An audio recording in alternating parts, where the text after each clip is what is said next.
অকলেণ্ডৰ মেদানত নিউজিলেণ্ডৰ বিপৰীতে প্ৰথম এদিনীয়া মেচত আহিল সূৰ্য কুমাৰৰ ভয়ানক বেটিং।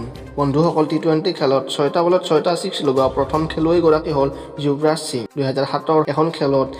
কিন্তু এই সূৰ্যাই এই এদিনীয়া ক্ৰিকেটতো 6টা বলত 6টা ছিক্স কোবাই বিশ্ব ৰেকৰ্ড বনাবলৈ সক্ষম হয়। এতিয়া সূৰ্য কুমাৰ গোটেই পৃথিৱীৰ একমাত্ৰ প্লেয়াৰ যিয়ে এদিনীয়া ক্ৰিকেটত এনেকুৱা বিশ্ব ৰেকৰ্ড বনাবলৈ সক্ষম হৈছে।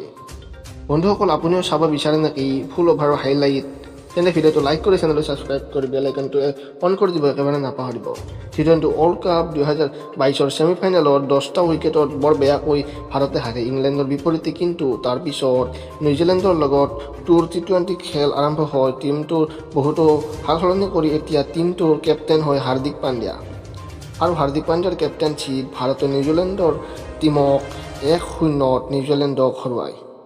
তাৰ পিছত অকলেণ্ডৰ মেদানৰ ভাৰত আৰু নিউজিলেণ্ড পুনৰ মুখামুখি হয় ওৱান ডে মেটচ এখনত, য'ত প্ৰথম বেটিং কৰি ভাৰতে 360 ৰান বনায়, য'ত শিখৰ ধাৱনে সকলোতকৈ বেছি 165 ৰান বনায়। আৰু তাতেই 4 নম্বৰ বেটিঙত সূৰ্য কুমাৰে আচৰিত বেটিং কৰে। বন্ধুসকল, সূৰ্যাই 300 ষ্ট্ৰাইক ৰেটত 80 ৰান মাত্ৰ 21 বলতে বনায়, য'ত নিউজিলেণ্ডৰ বলাৰ চাউথীৰ এটা অভাৰতে 6টা বলত 6টা ছিক্স মাৰে। বন্ধুসকল, আপোনালোকে নিশ্চয় কমেণ্ট কৰিব, আহিব লগা সময়ত সূৰ্য কুমাৰ পৃথিৱীৰ নাম্বাৰ 1 প্লেয়াৰ হ'ব পাৰিবনে নাই।